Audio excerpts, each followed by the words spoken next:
Welcome to the William Hill Sports Book Club, and on this edition it's a book called The Racket by former tennis pro Conor Niland, and we find out what it's like to hit with Serena Williams. Richard Williams was walking around and kind of shambled over to me before one of the sessions, and he knew I'd been sort of around but I hadn't hit with Serena, and he goes, "It's your turn today, boy."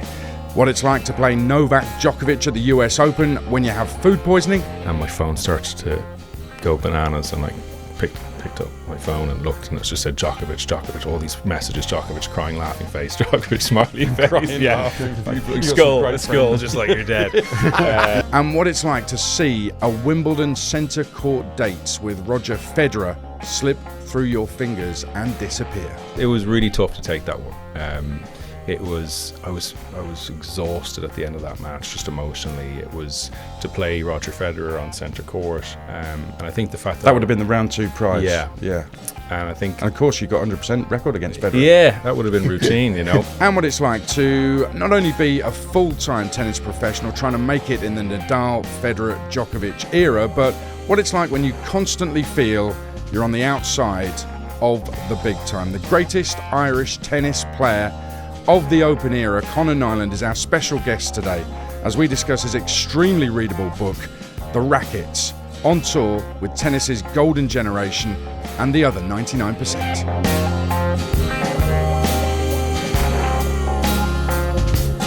Hi there, I'm Adrian Durham and welcome to another edition of the William Hill Sports Book Club. Neil Foggin, who reads loads of books for William Hill, is here as well. All good, Foggy? All good. Yourself? Yeah, real good. And we're excited about this book. At the time of recording this episode, the long list of books for the award has been announced.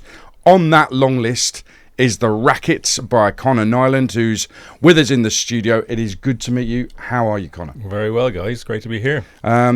Also, breaking news, possibly to some of you listening or watching, this will be breaking news. But Conor Niland, who reached 129 in the world of tennis and is the greatest Irish tennis player in the Open era. Is that correct? I won't argue with that. Well, the author of this book has actually said it in the book. So you wrote that. I can point everybody to the right page, 291. It's on there. Yep. Has that been confirmed that you are actually the greatest Irish tennis player of the Open era? Has it been confirmed as fact, or has it been challenged since the book came out? Well, I think the words I used in the book were I lay claim to it. So I left a little bit of ambiguity there. But yeah, I mean, there was a guy called Matt Doyle who was born and raised in California. And he declared for Ireland sometime in his 20s. He had already been on the tour a number of years and declared for Ireland, played Davis Cup for Ireland. And he got to 60 in the world. But I'm not sure whether he was playing under the US flag or the Irish flag. So we'll let people write in and correct that or not, but I'm putting it out there anyway. We will revisit the Irishness of Conor Niland another day. Can we clear up the name as well, because some people call you Conor Niland? They do, and that's also that's in the book where, you know, I was called Niland. Obviously the I confuses people. It's a bit like Adam Ida and Adam Ida, the footballer at Celtic. People get confused as well. So, and then when I qualified for my first ever main draw ATP event, the MC, as I walked out, said, "And welcome to the court, Conor Niland." And I was like, of course. So it's Niland. I think the I is a Y. But yeah, that's how you say it. Yeah, I always thought it was Niland, and I thought he was Danish. So yeah, completely wrong. the land thing kind of it feels a little bit Scandinavian, but no, a West of Ireland name, not a very common name in Ireland, but yeah, Irish. As we said, Foggy, it's on the long list. What were the reasons why the readers put this on the long list? It was because of the quality of writing in this, and also I'm just going to read back the quote. For every book this year, we've wrote a quote about that book, and for this one, we've put highly readable account from the foothills of tennis, which puts the stars into the shade. And that sums this book up. It's a roller coaster of a journey, and I think we get obsessed with the stars, don't we, in the Grand Slams, and this is a real account of what it's like to be playing tennis week in, week out. Yeah, does that sound about right to you? Was that what you intended? Yeah, it was. I felt like there wasn't a story about the lower levels of the game, the challenger guys. Obviously the Agassi autobiography Open was sort of the benchmark for sports autobiographies. But that obviously focused on him, a superstar, multiple Grand Slam champion. And I felt like, there was a sort of a gap there to explain to people what it looks like when you're not watching the guys on TV at Wimbledon. What about the guys who were just that little bit below? I guess it was important as well that this wasn't just hitting people over the head for 200 pages about how hard it is. And it is hard, and that comes across in the book. But it needed to have a sort of a sense of humour and a kind of a winsomeness that it wasn't, this guy's just been whinging here about, how tough the tour is. So hopefully, I found that balance. It's been a mad journey. It was 3.5-4 years writing it. Finished it last Christmas, give or take, and started during COVID and sort of showed a few pages to my wife, Sheena, and she sort of said, "This is really good," with kind of a bit of surprise in her voice. And kind of a couple of weeks later was in the office of Penguin in Dublin, and sort of they were sort of saying the same thing, again sounding slightly surprised, and said, "Go off and give us 50-60 pages, and there might be something here."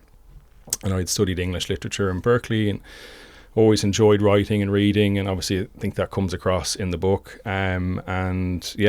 For about 18 months I did it on my own, and then I got a chap in to help sort of get it over the line towards the end, just in terms of getting more interviews done and just kind of bulking it out a little bit. I think the quality of the writing, it's lovely to hear that, because I'm a fan of good writing and literature, and books like Barbarian Days and Shoe Dog and were kind of inspirations for me. I wanted it to be a very readable sports book, and something that hopefully would translate across people who aren't necessarily fans of tennis. Well, I've read it once, and it made me laugh, it made me cry, it did all the right things. I think a book, you've read it twice, haven't you? So what emotions did you have reading it? I nearly cried on the train today. Right. But the thing is, what's coming, because I've read it once and then I'm reading it again and think, what are you doing? Because you know what's about to happen. But it's a roller coaster of a journey, emotions, and what happens to this person's life. Absolutely right. And you just dropped in there, literature at Berkeley. I mean, come on, let's have a little bit more on this. You love English literature. That's how it comes across in the book. You're always reading some heavy books. I've got to say, you did a dissertation on Jane Austen. This is the second edition of this show running. We've mentioned Jane Austen. Oh, cool. Yeah. What was the other reference? I'm a huge Jane Austen fan. It was from More Than a Game. It was mentioned in that book. The last one we did. Yeah, it's also on the long list. And I want to ask your favourite Austen novel. Yeah, that's a great question. The cool answer is Mansfield Park, by the way. But probably Sense and Sensibility. But I have to admit, the Jane Austen class sort of fit into my schedule. I was in my last semester in Berkeley trying to graduate and get a really good ranking, and it kind of, that Jane Austen class sort of fit into my schedule, so I didn't necessarily sort of say I need to take a Jane Austen class. Don't spoil it. I know, but I really enjoyed it, and there was a professor, D.A. Miller was our professor, and it was a really small class. It was like 10 of us in the class, and he's, I think, the most renowned Austen professor in the US. Berkeley had a really strong English department, and it was pretty intense because we had to read everything she'd ever written. So her juvenilia, which is a word I learned during that class, so all her stuff which she wrote when she was like 14 and 15, little notes, and then Pride and Prejudice, Sense and Sensibility, Mansfield Park, Persuasion, Sandition, and what's the one I'm forgetting? Emma, my daughter's name. Of course. I think I wrote him an email actually a couple of years ago, told him, by the way, I really enjoyed your class, and I've named my daughter Emma. I don't think I sent it, but I wrote it. And it was quite intense though, because I was trying to perform tennis at a pretty high level, and then Berkeley was reasonably intense academically, and they didn't necessarily know I was a tennis player, and I think he thought I was an exchange student or something, this guy with an Irish accent in his class. But yeah, good fun, and did my senior thesis dissertation on I think it was called The Too Little and the Too Much, themes of, I don't know, sufficiency and the novels of Jane Austen or something. The titles always sound really impressive, don't they? And then You're you get high to the level. actual... This is high level. We've gone off on a tangent here already. Sorry, let me bring and it we've back. stopped talking about tennis. Yeah. Anyway, Have you read Nadal retired yesterday. Yeah. Have you read Jane Austen's letters? There's a book of her letters. Well, it was certainly on the reading list. I can't remember. Reading it, but I recommend it. It's a beautiful thing. I remember going to the Jane Austen. I think I put it in a draft for the book, but it didn't make it in. I went to the Jane Austen Museum in Bath. Then where I was at a Challenger there.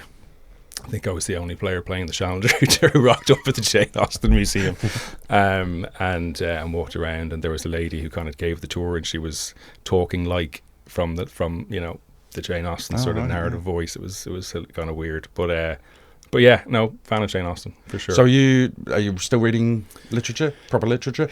Yeah, I mean, I read a lot of non-fiction. Is probably more what I don't read a lot of novels and not a lot of historical novels. I guess it's a little bit, it's a little bit more, I suppose, practical stuff. I'm reading Stress Test by Timothy Geithner at the moment, who wrote about the financial crisis. He was the Treasury Secretary at the time of the financial crisis. It's good, actually. It's kind of a bit long, but it's good and very detailed. So, well, yeah. I mean, with all this literature in Conor's mind, maybe he's a future judge. You never know. But not this year, okay? Because there's a conflict of interest. Hang on. I will say that it is reflected. There's some terrific writing in the book. There's a couple of early examples that I want to give. The description of Wimbledon on page 11. You'd visited to watch your older sister Gina in Wimbledon Junior That's Wimbledon, right, yeah. In '89. And there's a very lovely description. I don't want to give too much away on this because people have got to read the book, but I think it's a beautiful description. Also, at the top of page 14, you make the reader laugh a lot, but it's actually the way it's written rather than something being funny, whichever way you write. It's the way it's written. So the fact that you're so well read, me personally, I link it in and think this is why this is so well written. Yeah, I mean, I think all writers are readers ultimately, and I'm not classifying myself as a writer, but I don't have a body of work or anything, but yeah, listen, big reader, and obviously informed the style of the book, and that was really important to me. I wanted this to be a bridge maybe between an autobiography type book and a memoir. And I suppose you're getting a little bit more into the memoir side of things. So yeah, I think that's been achieved, hopefully. Well, Foggy, you said earlier we get obsessed with the stars of tennis. So let's do just that, because in the intro I mentioned a few of the names. So I want to get a bit more on those, because I think it's really interesting. Let's go through some of the stuff I just mentioned, one by one. You rubbing shoulders with tennis immortals, okay? Because these are key moments in the book. You actually practiced against Serena Williams very early in your career, didn't you? What was that like? Yeah, and Venus as well. We were 16. I'm the same age as Serena, and we myself and a buddy of mine, Nuge, who comes up a little bit in the book, Stephen Nugent, we went out to Bollettieri's for 2 weeks, and Bollettieri's was the original tennis academy. Siagas, he talks about it in his book, being sort of sent there. It's changed quite a bit now. It was obviously a bit more bootstrapped and basic, I suppose, back in his day, and it's become this incredible machine now. But yeah, we were sent out there for 2 weeks by an anonymous Irish American donor, and sort of turned up at the airport, and nobody there to collect us, and we were sort of like, kind of gave the taxi driver this sort of address and rocked up, and we're told to go to court 72 for 7 a.m. the next morning, and went down, and there was about 50 other kind of kids on the court and one coach, and we were like, this seems a little bit not that impressive, and we kind of were all standing in line sort of one by one. It was like a session you do when you were 6 years old, and this coach would pop you a forehand and a backhand, and you'd go to the back of the line. So the coach kind of popped me a forehand, and I went, I'm going to hit the biggest forehand I've hit here just to show him I'm good. So I hit a big forehand down the line. The coach went, okay, you go to Percy's court, on court 1 over there. And I said, okay, Nuge coming, he's coming as well, he's the same as me. So he's like, okay, no problem. He goes, I could kind of see where you guys walked on, actually, go ahead. So Percy was running the squads for the kind of the best, say, under 18s in the academy. So we spent a couple of days there, and then Serena and Venus had come from Wimbledon, between Wimbledon and US Opens when we were there. They invited us to hit with the Williams sisters over the course of 3 or 4 days while they were doing a sort of a training block, and it was great. Now, all the sessions were obviously completely run for the benefit of Serena. No one was asking me, did I want to work on my, my wide serve or anything. So it was it was incredible. Like, she was 25 in the world, I think, at the time. Venus was 5 in the world. They were 16 years old and 17 years old. Like, they'd already made it. And Richard Williams was walking around and kind of shambled over to me before one of the sessions, and he knew I'd been sort of around, but I hadn't hit with Serena, and he goes, "It's your turn today, boy." And I was like, "Oh God," I just got scared now. But yeah, it was great. Serena ask for you back? She wanted you again, didn't she? Yeah. So obviously we knew once you get a chance to play with these girls, if it goes well, you might get asked back tomorrow. So I overheard a conversation. It's the first scene in the book, the conversation between Serena and her coach, just asking her who she wanted to play with tomorrow for practice, the blonde-haired boy or the brown-haired boy.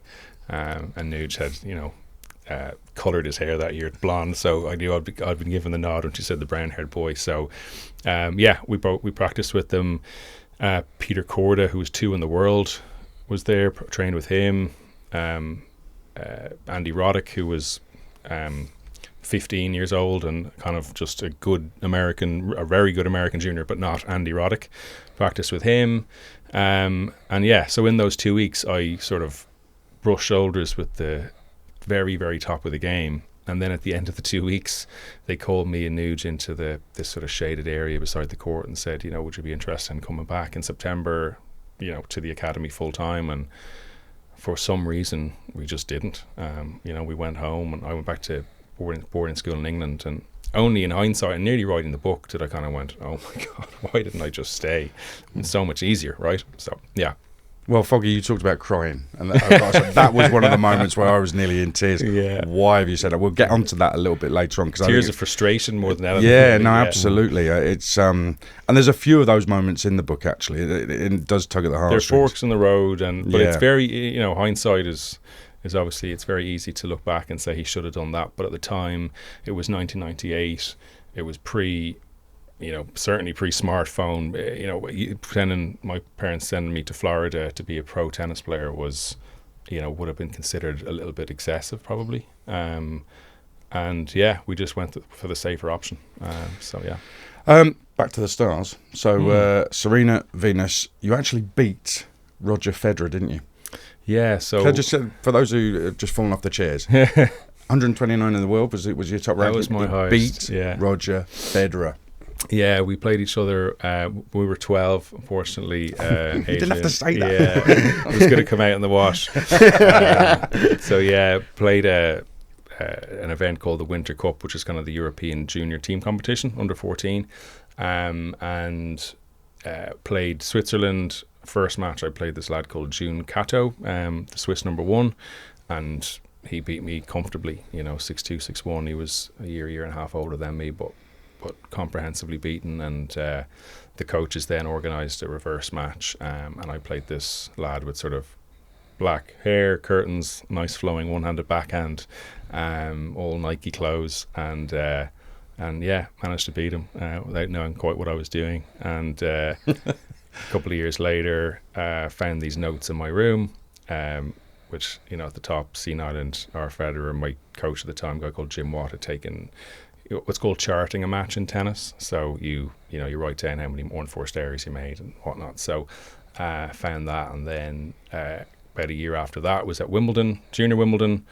watching and watched our Federer play a guy called David Sherwood, who's a very good British player. I think his parents both won Olympic medals in Mexico, I think it was, in athletics, and was like, wow, he's improved a bit. He's come on a bit.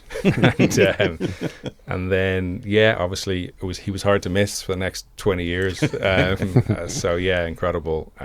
I guess he went full time to the Swiss National Tennis Academy at 14. So he was doing, I guess, maybe not quite what I was getting in Bollettieri's for those 2 weeks, but he was getting, really probably the best of the best training from 14, and obviously had the talent and all the rest, but kind of had gone quite fully into it quite early. And I think that's the thing about tennis, and what people who've read the book who aren't necessarily tennis people go, God, it gets very intense very young, doesn't it? In tennis, it's like you've missed the boat if you haven't nearly gone full time at 14 or 15. And I guess football's probably getting like that as well. You get into academies now at 7 and 8, and it's so global, it's so competitive. There's not much room for for lots of stars, so you got to get after it quite soon. Well, he nearly rubbed shoulders with Roger Federer again. For this bit, we need our first bit of music.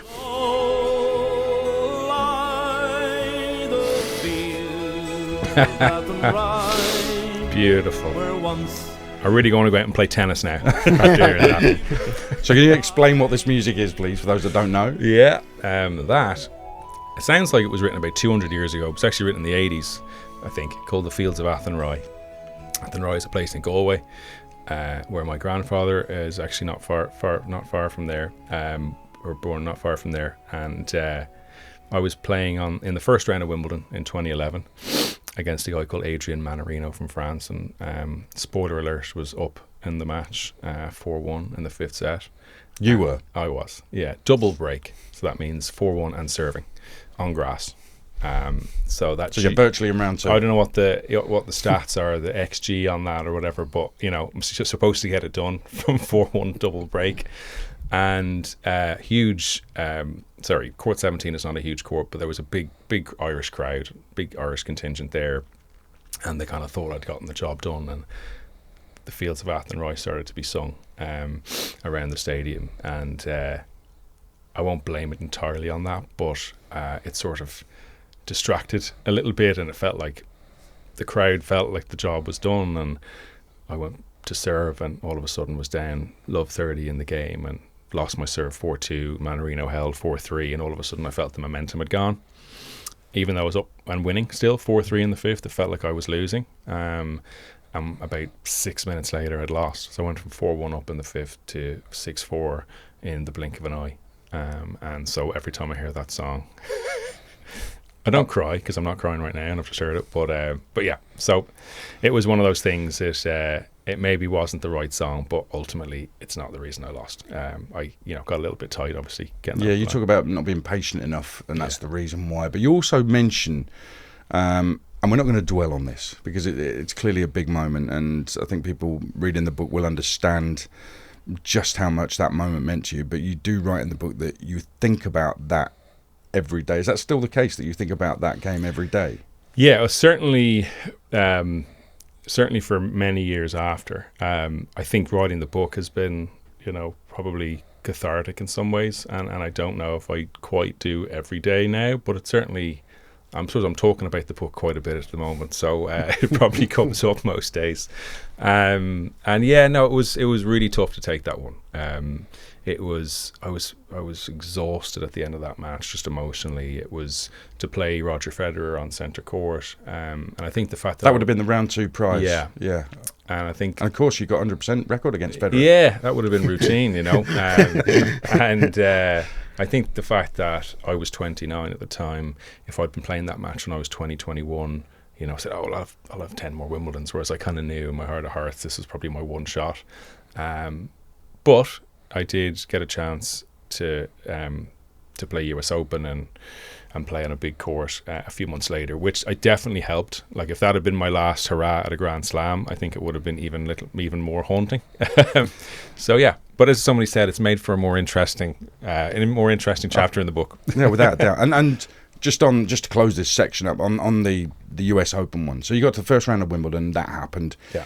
You get to round one at the US Open. These are your big moments in the slams. Yeah. And it's the Arthur Ashe Stadium. It's Djokovic, who I think has just won Wimbledon at that time. He's number one in the world, I think, at that time. And it was slightly frustrating because, let's just say, you weren't 100% going into it. Is that correct? I was struggling a bit, yeah. And it was your own fault. Completely, always is. Yeah, so played 3 rounds of qualifying to get through to the US Open main draw, and I was out at dinner, and my phone started to go bananas, and I picked up my phone and looked, and it just said Djokovic, all these messages, Djokovic, crying, laughing face, Djokovic, smiley face, crying, laughing, skull, just like you're dead. So I was like, oh, what's this? So obviously I'd been drawn against Djokovic in the main draw because the qualifier sections hadn't been filled in when the draw had come out. So anyway, so I was due to play on the Tuesday. Finished my dinner. That was the Friday night. I think I was due to play the next Tuesday, so that was all fine. And then a hurricane rolled into New York. Of course, as you do. It's September. In his wisdom, I think Mayor Bloomberg shut the Brooklyn Bridge for the for the weekend because, this was obviously a danger with the hurricane. Loads of restaurants were shut. On the Saturday night, we went to our hotel. There was a sort of a short list of hotels and restaurants that were open for food nearby. So we went to a restaurant around the corner. So myself, my now wife, and my brother and his now wife, and 4 of us went for dinner.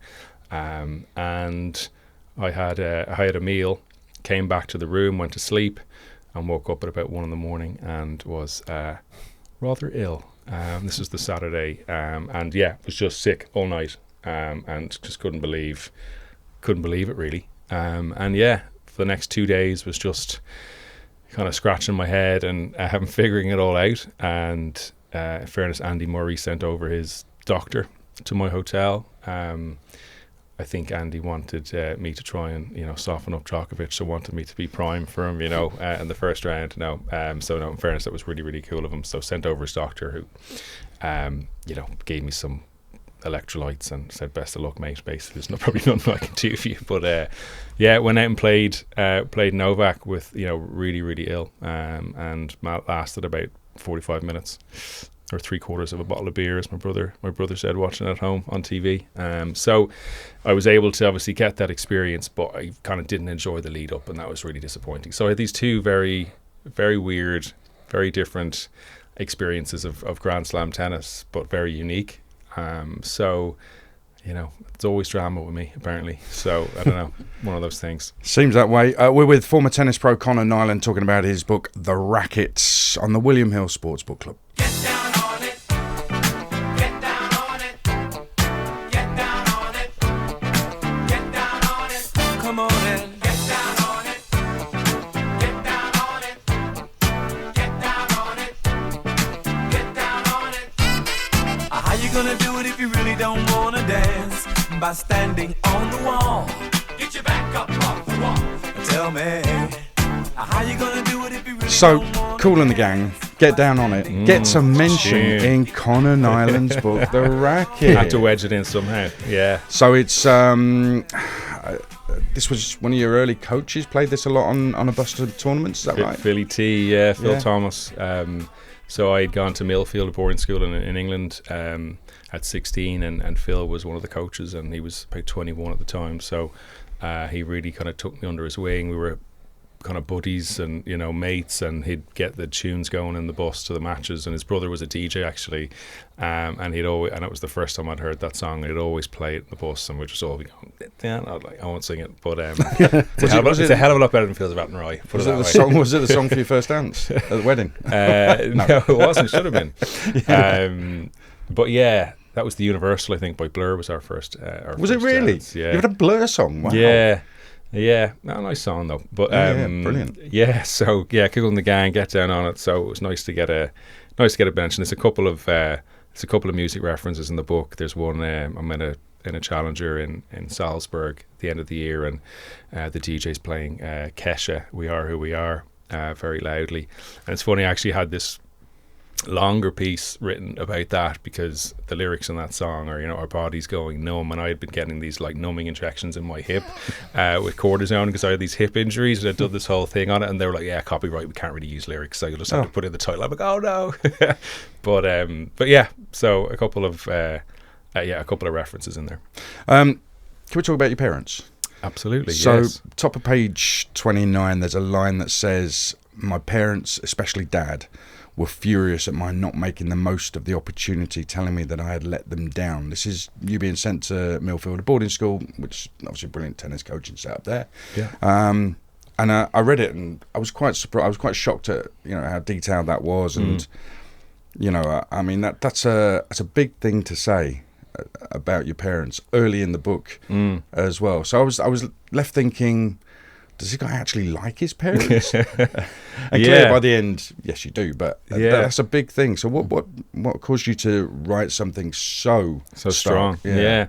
And look, I dedicate the book to my dad, and I think I find a balance in the book of showing the reality of some of the tensions between being a tennis player and a tennis parent, and I suppose how invested they are in the journey as well. And I think for any tennis player, if the parents aren't fully on board and pushing at times, it's very, very difficult, certainly out of Ireland. So they were very committed and pushy at times, and there was times when I didn't want to practice, and they were like, well, you kind of have to, it was a bit like doing your homework nearly in our house, and I go and play that tournament. Well, I don't want to play the tournament. Well, you kind of have to for your ranking. They were like, they were pushing me, and I came to a point where obviously there were times, say 9 months of the year I would want to go, but then there's 2 or 3 months where you don't. So it was getting pushed at times, not all the time.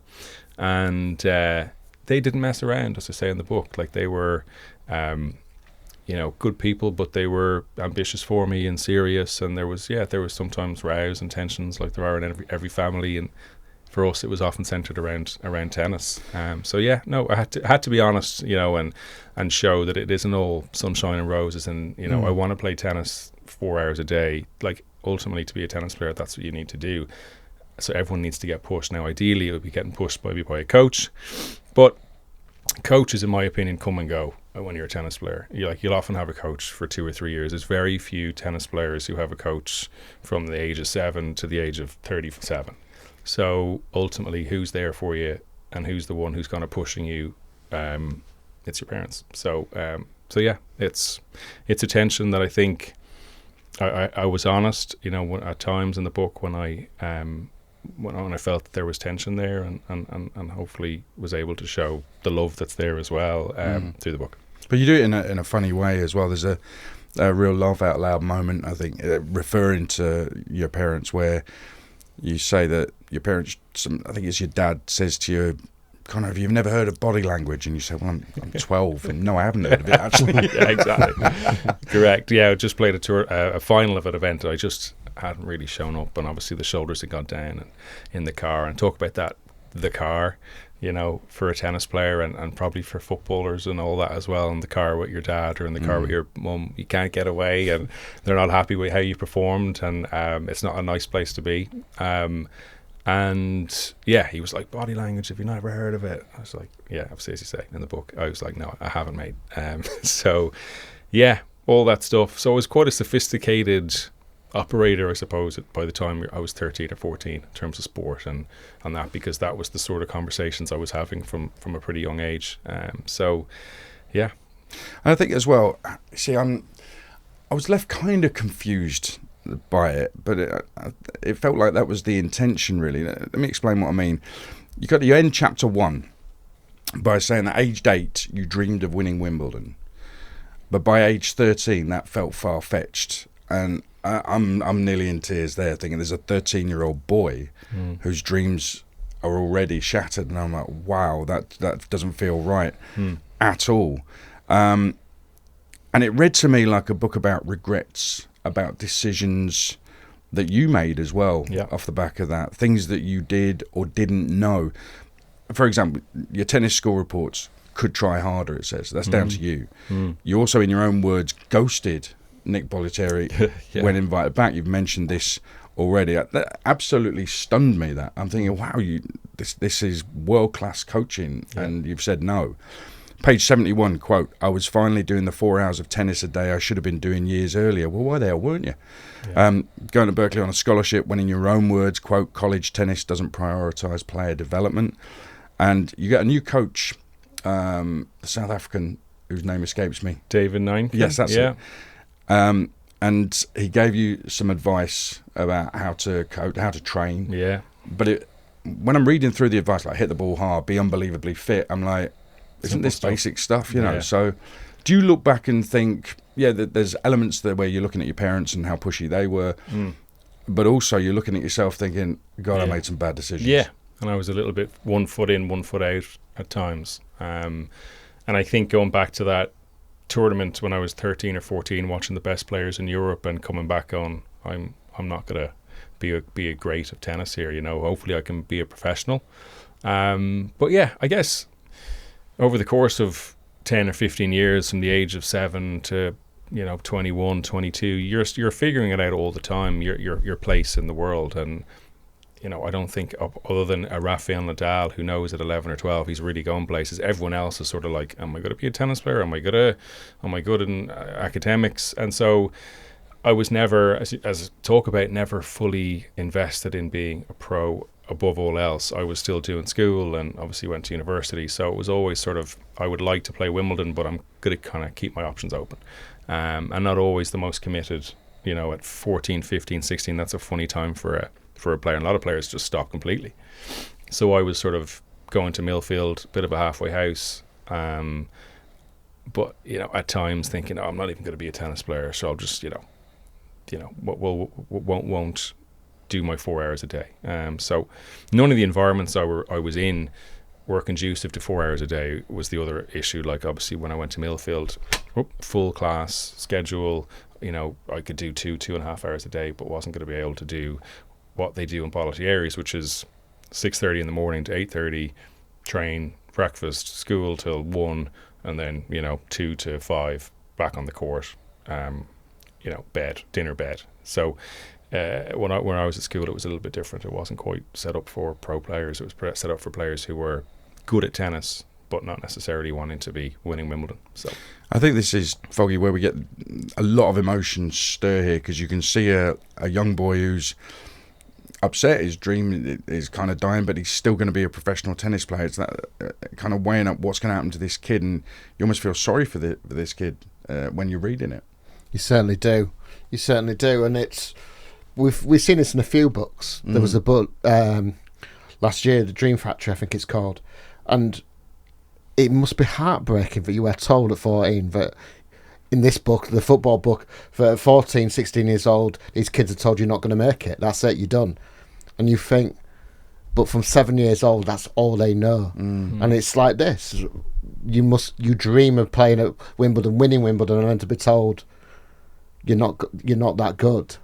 It's funny then the difference between, say, football and tennis, where in football you're invited into an academy, you're given all this training for free, and then they make the decision about whether you play, whereas in tennis it's flipped on its head. It's like, well, you know, do you want to come here and pay the money to come and train with us and be a professional tennis player? Where, you know what I mean? So it's kind of a very different thing. Like, they're pulling us across at the end of our 2 weeks saying, would you like to come back? You know, by the way, it's you know, whatever cost it's going to be. And we never got into the scholarship conversation, and maybe we were going to get you know, a big scholarship, I don't know, but you know, it's different in football. You're reviewed then at the end of the season, can I come back or not, whereas in tennis, say, if you're still paying the money, you can come back and train with us. So it's a little bit different. Talking of football, today as we record this, Conor's come in and he's giving it the big one about Ireland actually winning a game. So congratulations on that, by the way. Huge win away. Great to have Robbie Brady back. But I need to hear commentary of a couple of goals to make the next point. So let's take a listen. Gordon has it again, right hand side of the air, pulls it back for Kay. Rice comes onto it, lashes it in. It's 1-0 to England, and it would be Declan Rice. Boos from the Irish fans, the most muted of celebrations from England's number 4. Colin Mainu, Rice, good. Preferred cool in the gang. He's inside the penalty area. He's brought it back for Grealish. There's 2, and it's the 2 players with former Irish affiliations who have got the goal. Rice with the first, Jack Grealish with the second, and he does celebrate. You see, sorry about that. I thought you guys were nice. I was enjoying this. But I think you know where I'm going with this. You've got 2 players there who were born in England, chose Ireland originally, Declan Rice and Jack Grealish, and then chose England when they realised maybe we've got a better chance of going further in tournaments, and that will increase revenue streams, or whatever was the reason they chose England in the end. You were born in England, brought up in Ireland. You have an Irish accent. I consider you to be Irish. I think you consider you to be Irish. But you could have chosen England as the country to represent. Okay, so that would have increased tournaments you would have definitely been able to get into, wildcard opportunities, funding, all that. Yeah. So what I kind of understand from romantic, sentimental reasons. I totally get why you choose Ireland. It's how you feel in your heart. That's how it should be. Yeah. But career-wise, should you have chosen differently? I think it would have undoubtedly eased my path to the best tournaments and more experience early and all that. But again, a bit like looking at the decisions I made in hindsight, it's very clear looking back. But at the time, it was a little more difficult. And I think again, the Grealish Rice thing, it's a little bit of a strange thing in football, where you can play underage and then switch, whereas I'd been playing for Ireland from when I was very young, but then I made my debut for Ireland in Davis Cup at 18. So I was just out of school, and kind of that, once you play Davis Cup, you're kind of locked in. That's a young age to make that decision, isn't it? Yeah, and I suppose I wasn't thinking in terms of down the line, and maybe I should have. And I did use my my connection with Britain through my childhood, which helped my tennis. So I was born in Birmingham. We moved back to Ireland when I was 3, and parents are Irish. But I used to go back to weekend tournaments in England and play with I had an LTA rating, and I think that was partly my parents just quite tuned into that British system. So I was able to go over and play. And I played a little bit of county tennis for Warwickshire, a couple of small little county events as well when I was sort of in my teens. So I was still using it to a certain extent, but obviously the real benefit comes when you're looking out for wildcards into Grand Slam qualifyings and all that stuff. So I guess I went to college in the States, then was even further out of the loop in terms of the British system, and wasn't going to be going pro. And then by the time I was out of college, I was a fully fledged Davis Cup player for Ireland. And in some ways, yes, I didn't get, any real support from Tennis Ireland, any meaningful support. Very few wild cards. I think I got a wild card into a challenger that we had in Ireland one year. But in some ways, being Irish kept that carrot of playing in Wimbledon. To be the first guy to do it in so long, I think helped. Like, if I'd declared for Britain, I would have been maybe just another, British guy who's, in that world, and it just wouldn't maybe have been as exciting. So that was a real motivation for me to be the first guy, from Ireland to do it. So I love. You kind of mentioned in the book that you had it in your heart that you wanted to do something special for Ireland. I think that's a beautiful. It was for me. I'm not gonna pretend I was doing it for anything other than it would be a fantastic experience for me, but I obviously knew it would be a really cool thing, for Irish tennis and for Irish people to go, oh, an Irish guy at Wimbledon. And it was sort of a lucky or happy kind of thing for a lot of Irish people who weren't following my career, didn't know I was out there, and then all of a sudden find out on a Friday, oh, an Irish guy is qualified for Wimbledon, he's going to be playing on TV at Wimbledon in a couple of days, let's watch that. And that's kind of what happened. And then if I'd played Federer, it would have gone up to another level, which I talk about in the book, that there would have been that Tuesday, because the match was on for 4 hours, the Man Arena match, so loads of people say were able to get to a TV because it would have been on the bulletins on the radio. Oh, Conor Niland won the first set at Wimbledon, people found a TV, so by the end of the match there was loads of people watching it. So then if I'd gone and played Federer, everyone would have been ready for the the big match on the Thursday. So that was another slightly annoying thing. But and actually after that Wimbledon first round defeat, was it after that you were asked the question, do you feel like you've let your country down? Yeah. How brutal is that question? Wow. I think she sort of stumbled over her words, in fairness, but that is what came out. I think she was sort of like, are you disappointed? Yeah, anyway, that's what she said. And she was kind of a young kind of journalist. You were very forgiving. Who'd been sent out, and I just said, listen, it's been about, my journey, and obviously I have in my head, 7-hour taxi rides in Uzbekistan and stuff, and nobody in Ireland gave a hoot what I was doing. So I said no, it's just about me and my journey, for me and my family's journey, and no. So yeah, it was a small thing. If that had been the sentiment in Ireland, that would have obviously been maddening, but that obviously wasn't going to happen. We're with former tennis pro Conor Niland talking about his book, The Racket, on the William Hill Sports Book Club. I was staring at the sky, just looking for a star to pray on or wish on, or something like that. I was having a sweet fix of a daydream of a boy whose reality Conor Niland is with us. His book, The Racket, is on the long list for the William Hill Sports Book Club Award. This is Fiona Apple, paperback. Just vibing out to it here. It's great. Yeah. This is in your book as well, this song, isn't it? Yeah, it is. Still on a playlist or two as well on Spotify. And you met her as well, didn't you? Kind of. No, so I was in Australia for a few months, and I think I was watching MTV or something, and the video for this song came on, and Fiona Apple was, I think she was dating like somebody like Wes Anderson or some kind of well-known director at the time. It's a really cool video for that song, and I was like, wow, that's a great tune. And I went and bought the CD. I think her album had really been released the year before, and it was the old Discman, the circle thing, and put it in. So again, loads of downtime. Was on the road for 3 months in Australia and New Zealand when I was about 19, and just this was sort of the song of the trip for me. And then about a year later, I moved obviously to college in the States, to California, and I'd gone down to Los Angeles with a buddy of mine, Chase, and we'd gone to visit his sister on the way back to Berkeley, and popped into a cafe in Venice Beach where Chase's sister was living, and the table next to us, Fiona Apple was tucking into a very large American salad. That was, one of those ones that just never ends, with big sunglasses on. I was like, oh, there's Fiona Apple. So I was thinking the world's getting a lot smaller for me. But yeah, great tune. Still sounds good. Did she not ask you for a selfie or anything? She was very intent on finishing the salad. She was just like... You didn't want to interrupt. And I didn't want to go, no. Big moment. Actually, while we're on the subject of cafe/restaurants, American burgers. Okay, Conor likes American burgers, and I'm are we allowed to talk about brands here on the show? I don't know if we are. Well, others are available, but it's just I kind of know what you mean. But what's so good about an American burger? Because that's the way you describe it, American burger, compared to a UK burger or Ireland burger. Yeah, well, obviously you'd go to your standard ones. Again, I don't know if I'm allowed to say brands, but your standard ones, your fast food places here, and then I'd be going over to the States, and sorry, I have to say In-N-Out Burger.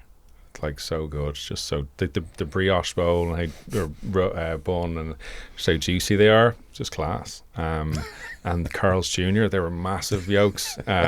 So yeah, my friends used to laugh and be like, it's just really funny how into burgers you are. And luckily I'm not. I realised when I finished, my burger thing has to stop. But no. Hang on. You're a professional athlete and you've got a burger addiction. What's going on? Hey, ground beef, it's good for you. No. Not fried it, is it? Yeah. No. Probably shouldn't have. But again, it was the pork salad that did me in against Djokovic. So I don't know. I'm sure you should have had a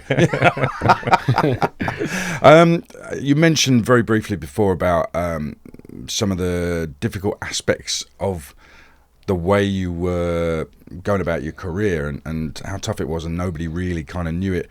You once flew from Dublin to Doha for a tournament, which is not an inconsiderable flight length, okay? And I've done that, London to Doha. And then you couldn't play in the tournament. But this is what life is like. Yeah, this is what life is like for guys like you on the tour, that you have to make that trip with the hope of getting into a tournament. And then when you get there, oh, actually, no, there isn't a place for you. That must be so frustrating. That must bring about a lot of feelings of, why am I bothering with this? I might as well give up. It's stressful. The whole tournament entry system is quite stressful for players, because you need to enter a tournament 3 weeks before. So you'll enter a bunch of tournaments, and you will have to have your priority list and say, oh, well, my priority list is Italy, Spain, Greece, and you mightn't get into the one in Italy, so you're having to wait till for the entry list to drop, and then you'll end up going to Greece.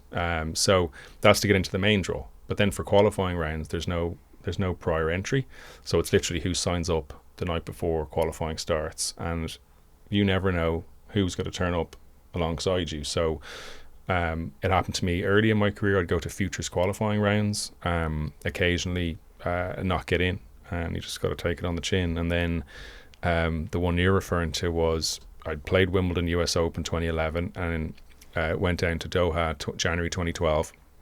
I think it was maybe my third time at that tournament. And I guess I was around 210 or something, 190 in the world, like a pretty good ranking. And signed my name in, woke up the next morning and my name wasn't in the draw. That's how you find out. And you reread it and you're like, and I just, I'd been going out with Sheena maybe the guts of, 9 months. She had made the trip, and it took me till about 11 o'clock that day to tell her I wasn't in the tournament. It's a little bit embarrassing. And I just had to sort of, reverse engineer it and justify it and say, well, I'm going to practice here and get ready for Australia, because Doha has that direct flight down to Melbourne. So I had to just basically fire it around for 4 or 5 days and then go down to Melbourne. So you try and minimize those things happening, but occasionally it does. And yeah, you're just always you're always on the edge of getting into, if you're not in the top 100, you're always on the edge of getting into tournaments that you kind of want to get into. So the first time I played a Grand Slam was in Australia. I talk about it obviously in detail in the book, where I'm not in the tournament until 11 o'clock when the referee comes up to me and says, Conor, you're on court 8, in 2 hours. And I had to kind of research who I was playing and get out there. So it's on the hoof. It's a bit chaotic. Yeah. Is it dispiriting, demotivating at times? It's maybe? stressful. Like, Yeah. it's just it's there's a lot going on, and I talk about it again. I have a friend who's was a rugby player. His brother was with me at Wimbledon. He was like, compare this to, say, a rugby thing where you're playing at 3 o'clock on Saturday. The bus will pick you up at 12. All that is done down to an absolute T. You know what you're going to be doing, and that's your team for the season, and that's your schedule. Whereas in tennis, I could start the year in Tasmania and finish it in Siberia, and I did a couple of times. So, page 100 is the great story about Uzbekistan and the tournament you did actually play in Uzbekistan. Yeah. Somehow you played, and the air traffic controller with the Jack Russell dog. I won't. All you need to know is that, and then go and read it, because it is very, very funny. So beautifully written. Really made me laugh. I do want to read a quote from the book, though. It's around the same area of the book, actually. This is we're going to salute the former Motherwell centre half, who's the father of a tennis. Alan Mackin. Yeah, okay. And so he's out there watching with his son, and you're on the tour and playing, and etc. Yeah. And he suddenly says, the father of this tennis pro says, I think you've chosen the wrong sport, boys. There's a heck of a lot of good players in tennis. And he was looking out over, it was a balcony, picture any kind of, it was actually in Britain, and it was a British event, which they all have balconies, overlooking rows and banks of courts. So I think he was looking over a row of about 6 courts, and, just a lot of good players playing, and he's looking, booming sort of Scottish voice. There's a lot of good tennis players, boys. I think you've chosen the wrong sport. And this fella had, was a big bruising centre half in Scottish football for a long time. So it felt pretty. It meant something when he said it.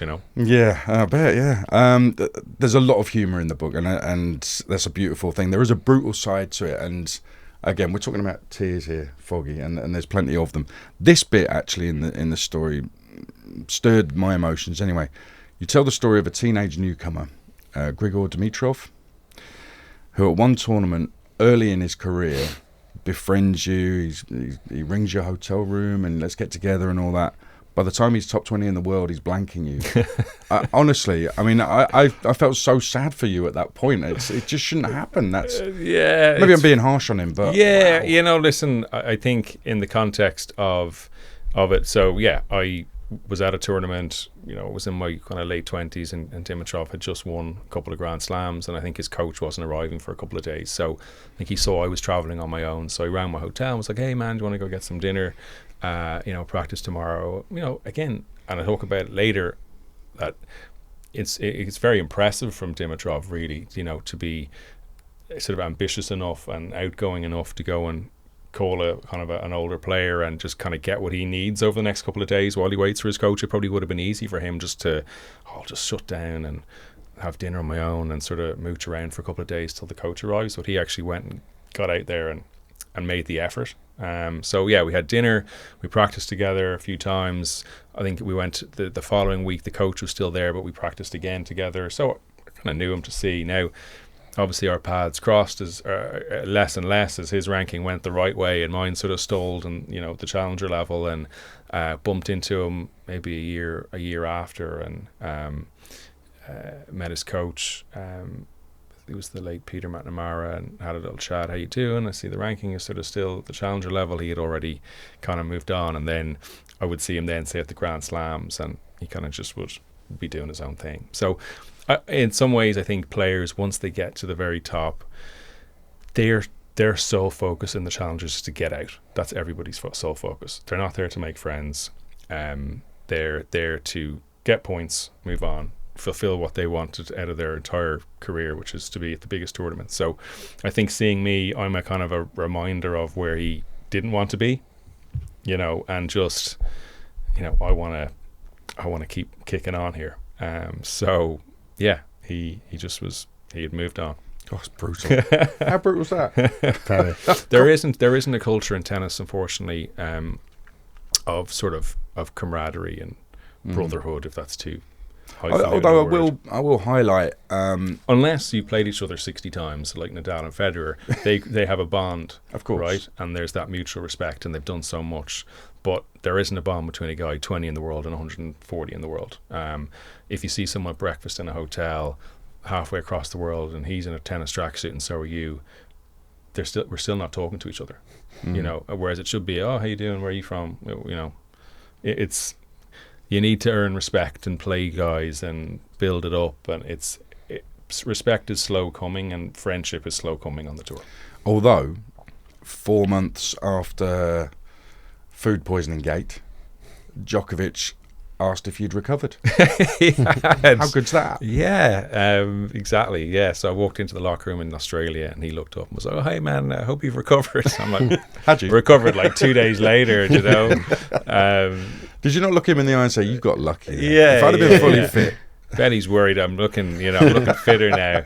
He's barely recognised me probably. But it was funny when I saw him at the US Open in the locker room, and there's this thing in tennis where you know you're playing a guy in half an hour and then you see him and you make eye contact and it's a bit weird because you might know him or not know him, but you don't really want to be on, hey buddy. And he kind of looked at me and he had his headphones in, he was looking amazing, and I was just kind of like slumped in the chair, was just coming out of the toilet again. And yeah, he looked great. These top guys look like they've been kind of brought into a room and spray painted gold, when they make the very top. They all look so healthy. But no, in fairness to him, he remembered me and did reach out. And Djokovic, he's trying to help set up this Professional Tennis Players Association body, which is to represent tennis players, in fairness, which he doesn't have to do. So he does seem to make a bit of an effort with some of the lower ranked guys and trying to bring that forward. I mentioned before, there's some terrific writing in the book, and you really need to read it to fully appreciate it. Chapter 6 is titled "Money Doesn't Talk, It Grunts and Screams." Fantastic title. And you detail the finances in there. It's only properly financially rewarding if you compete deep and often in tournaments, I think is what you get at in there. But the details are worth reading. Then when you retire aged 30, there were some surprising things that you revealed. This is towards the end, page 287. Coaching is more lucrative, more steady as an income stream than playing. Plus your day-to-day life improved. Not to cut across you, but lots of players will play on the tour just to maybe get an ATP ranking and then come off the tour so they can go into coaching and say, I was a professionally ranked player. And they're straight into coaching. Then they've got a bit of credibility, so that CV, happens a bit. Yeah, sorry. Plus, your day-to-day life improved after quitting tennis. I think if we'll leave those hanging so that people can read about those. One thing I wanted to mention though, in terms of the writing, was around your dad's passing at the end of the book. I mean, the writing is so beautiful. It really is. It stirs the emotions in a way. Only good and genuine writing can stir the emotions, and it's obvious that all came from the heart. Yeah, this is a book about tennis and the Pro Tour, but it's a bit of a book about my dad in disguise, and our relationship. And the very first thing I wrote, and what I referenced earlier in terms of what I showed Sheena and Penguin, was me and Dad leaving the Challenger event in Kyoto together on the train, and the cherry blossoms, not yet blooming, and it sort of all flowed from that, to be honest, the book. And yes, lots of things, hung off that. And yeah, there was lots of things I put in and took out and put back in again, again, not to go into all the detail, but at the very end, in terms of those last sort of days and moments. But yeah, it was obviously very emotional to write it, and it was important for me then to share the book with I've got 2 brothers and a sister and my mum, and get the okay from them that I wasn't, oversharing or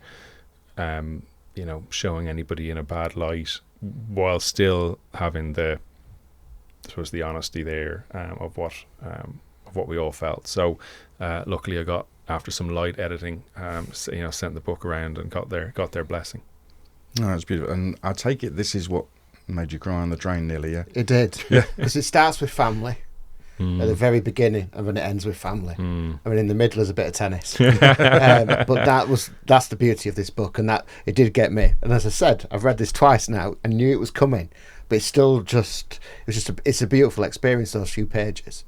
Yeah, I did the audio book myself as well and read that, and it was tough to get through those last few pages. And then I listened back the audio book as well, and we're walking along by the sea close to my house in Dublin, and just kind of bawling, crying, and yeah. But I think, I don't want to have to go too much into the detail of the book and sort of give away what happened, but hopefully I've done everybody justice. Yeah, I mean, that in itself tells you it's worth reading. We're with former tennis pro Conor Niland talking about his book The Racket on the William Hill Sportsbook Club. Tonight we're going hard, just like the world is ours. We're tearing it apart. It's quite a playlist, isn't it? We're superstars. We are who we are. We're dancing. And here we are, Kesha. We are who we are. No, superstars. Yeah. Having read the book, I am now aware that Andy Murray is one of the nicest guys on the planet. I mean, I don't think many people realise this. They hear this kind of monotone voice and all this.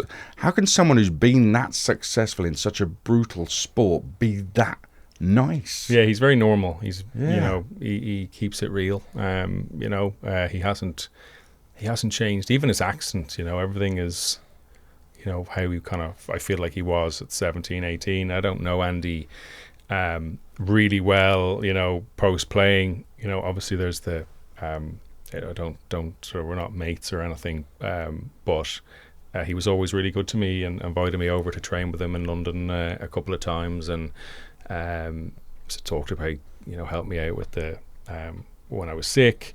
He threw out a message that I deserved a wildcard into Wimbledon. He was just always sort of pretty down to earth, and could have gone into this other stratosphere, like players who maybe haven't achieved what Andy achieved. He's quite a down to earth, normal guy, and I think that's maybe what people, when they maybe first didn't warm to him, was because he wasn't putting on this show. I think sometimes the guys who are the most charismatic in the biggest sort of moments maybe aren't totally as solid and sound as other guys. So no, I think Andy's obviously comes across in the book, in terms of what he's done. And Judy Murray as well. Yeah, it's obviously where he gets it from. She's incredibly nice. Asking after you and stuff like that. Yeah, and again invited me to go into Andy's players box at the US Open after I'd been sick. So followed up, sent the doctor, then didn't need to do any of that, So yeah, just really nice, you don't forget that stuff. No, absolutely. How hard do you think it's been for tennis pros in this era of Nadal, Federer, Djokovic, Murray? It's been tough to pick up Grand Slams. They've had a bit of a monopoly on it.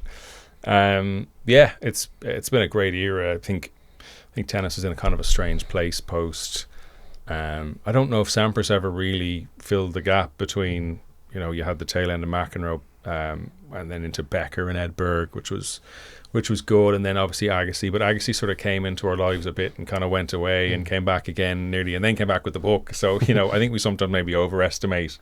He had kind of a strange career. He was quite kind of struggling quite a lot in his career, and obviously had a big comeback, and then but that would kind of burnt out after a couple of years. I know. Anyway, There's a great Agassi moment in the book, but we won't give away. But it is fun. It's do you very have any funny. water, by the way? Had to be there, joke, inside joke. But yeah, so I think then the Federer and Nadal thing, Djokovic and Murray in the mix, I think has kind of carried tennis for the last 10 years, and I think it has gone to a really good place. And I think luckily now Alcaraz and Sinner are looking like they could maybe take it a step further in terms of their level. Maybe not, but they're right up there. So it'd be nice to see that rivalry develop. Obviously, the Sinner doping thing is sort of thrown the cat amongst the pigeons a bit, but yeah, it's in a decent place. But yeah, an incredibly competitive world. As I talk about my struggles of getting into the top 100, and then there's another level then, right, of trying to be competing with those guys. You had your brushes with Federer, beat Federer. Djokovic, you would have beaten. Just pipped us. Obviously, a lot of connections with Murray. There's no Nadal brush with Nadal, and he's just announced he's retiring. So how is he regarded within the circuit? Yeah, I think a good guy. I think a huge amount of respect, and I think he's a real player's player. I know Federer probably has that love of the people who like tennis but aren't necessarily players, because I think Nadal, I think, inspired people. Federer, you kind of look and go, just unbelievable talent, so great to watch, but almost I couldn't do that. Whereas Nadal, it was his attitude and this sort of unconditional competitive thing. He just had this unbelievable ability to try really hard, and was able to take matches to another place. I think like a lot of the best matches ever involved Nadal, because I think he was one of the few guys who could live with a Djokovic playing at that level and playing for 6 hours in Australia. So yeah, I just think he's kind of loved, I think, on the tour.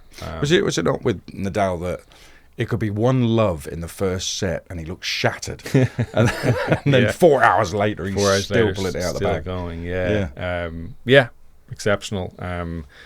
But yeah, kind of a unique individual, and right-handed in everything except he'd throw the wristband into the crowd at the end with his right hand and just killed somebody with his left hand for 4 hours. I can't throw a sweatband with my left hand, and he's afraid of the dark, and he sleeps with the light on, and kind of a contradiction, and a real kind of seems like he lives a simple life, but then also has all the sort of trappings as well. So, but listen, I always loved watching him play, but enjoyed watching him speak about tennis. He always had kind of he always got to the point, Nadal, whenever he spoke. So,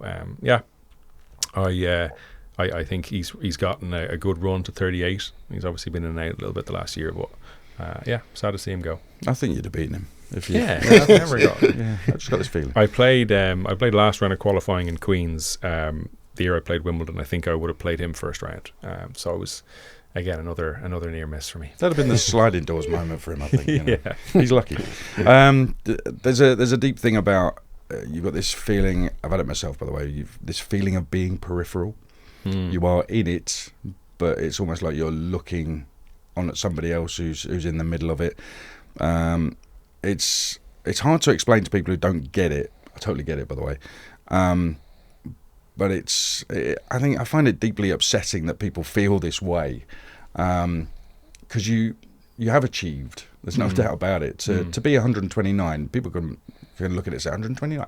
It's actually, as it says on the back of the book, there's a quote on the back of the book saying, actually, that is an achievement. To get to the first round of slams is a huge achievement, and you were there doing it, and yet you felt a lot of times in your career you're on the outside. Do you kind of still get that, still suffer from that a little bit? Yeah, I think so. I think the top 100 is kind of a club, and I never got into that. And even playing in the Grand Slams, you're still a qualifier, as opposed to getting direct acceptance.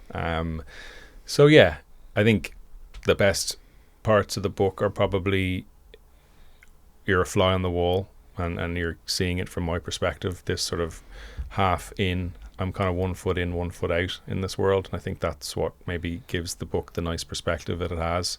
I have a little bit of detachment, but I'm sort of within it as well. So do I still have it? Yeah, I have a very good handle on my place in tennis and what I did and what I didn't do. I'm not under any illusions about that. So I'm proud of 129. I think maybe I could have done a little bit better if I'd obviously made better decisions, and but it could have gone a lot worse as well. So yeah. And there's an inner voice as well, and I kind of wanted to come to a close with this because it's a fairly brutal moment, brutal writing, but very frank. This is a part of the book where you're in a tournament in Germany and you decide to tank.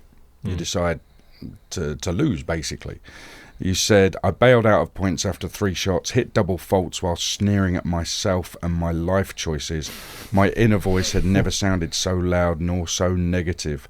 I think I had to put the book down at that point. I mean, wow, that's deep. That's a lot going on there in your head, sir. Yeah. Yeah, that's what a bad night's sleep can do for you, you know. There was no air conditioning. I was really cranky.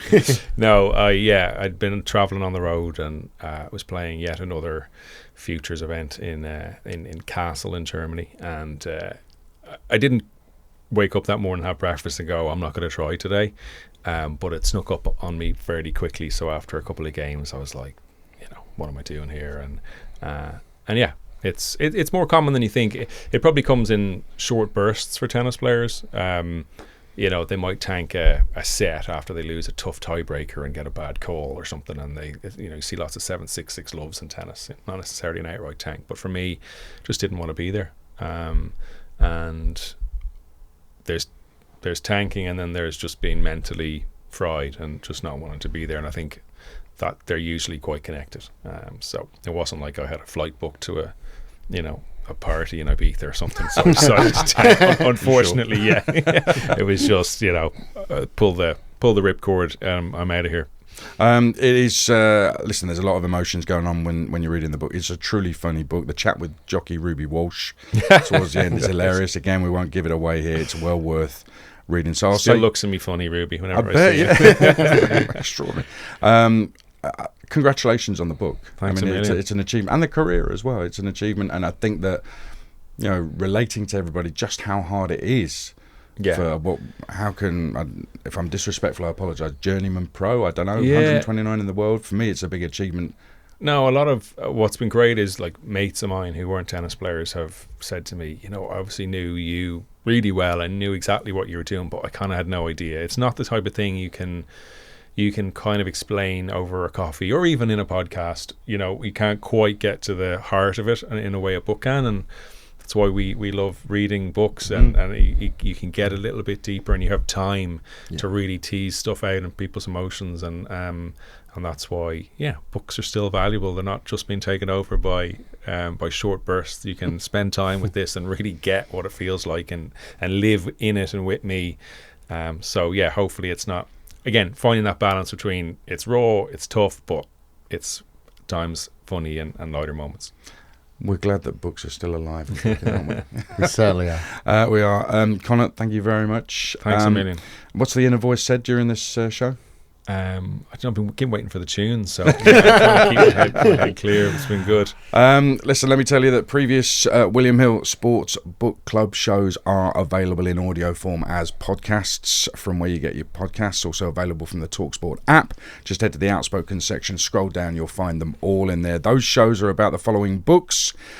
And here we go. Nikki Henderson's Wonderful My Life in 12 Horses with Kate Johnson, who was our guest on the show, a beautiful book. The Long Lost Memoir of Harry Edwards, Britain's first black Olympian, a unique book edited by our guest on that show, Neil Duncanson. Pete Carville's Love Letter to Boxing, Death of a Boxer. Pete was joined us on that one, as did the champ Spencer Oliver. Madeline Orr's Warming Up Sport and Climate Change featuring Taylor Swift, a proper eye-opener of a book. Madeline was good fun on a serious subject, actually. Va-Va-Voom by Tom Williams, Modern History of French Football. These Heavy Black Bones by Rebecca Atchenger, Julia Bushell, how she walked away from swimming when on the brink of being part of Team GB at London 2012. Rebecca was brilliant on that show. Live and Let Die by the US golf writer Alan Shipnook about live golf. Alan spoke very well on that show, which was very enjoyable, that one. talkSPORT's golf man Rupert Bell making an appearance there as well. And More Than a Game, a history of how sport made Britain, by our guest for that one, David Horspool, featuring some fascinating sporting facts you probably never knew. As I say, head to the Outspoken section of the podcast on the talkSPORT app. Scroll down to find all of those. And this show, focusing on the Racket by Conor Niland, will also be there. My thanks to Neil Foggin from William Hill and producer Clint Emmons. We'll see you next time on the William Hill Sportsbook Club.